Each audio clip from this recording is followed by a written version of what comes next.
Welcome to your daily dose of hope. I'm Phyllis Nichols, and I'm glad you're here.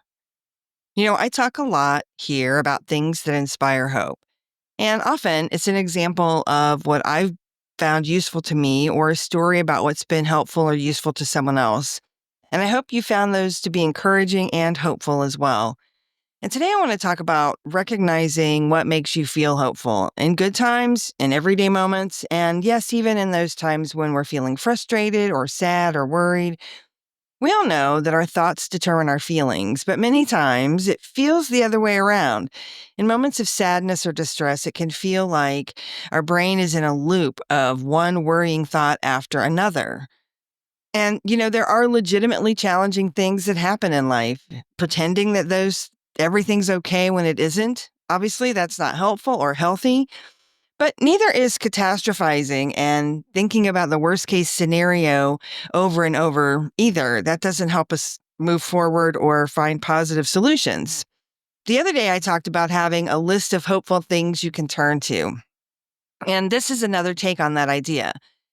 What is one thing that you can do when you need a bit of hope? Now, for me, I'm going to share two things with you. I do both of these pretty regularly. I can do either of these, and they both help. It doesn't mean that my life is perfect by any means, but it does mean that I can be clear about what's really happening in the moment and not what could happen if everything goes off track. Keeps me away from that, worst case scenario thinking.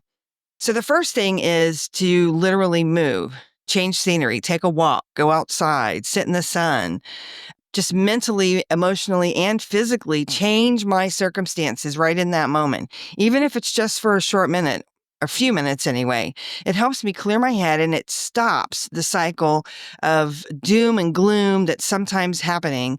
And it helps me remember that I can choose how I want to respond in these moments.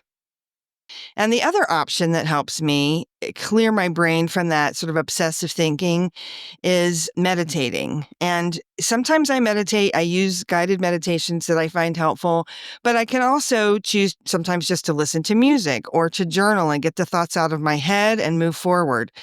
Sometimes reading a good book and getting soaked into another story completely changes that whole thought loop that I might be in.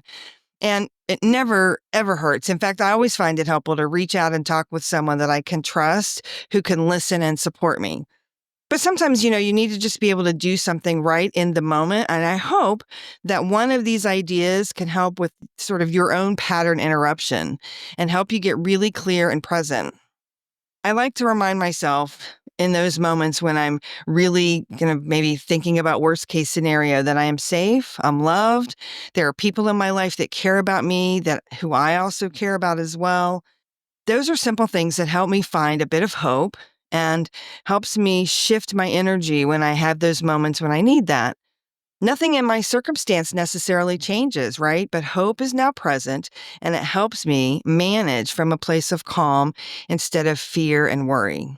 So today, I hope that you're able to find your one thing because hope is always there for you.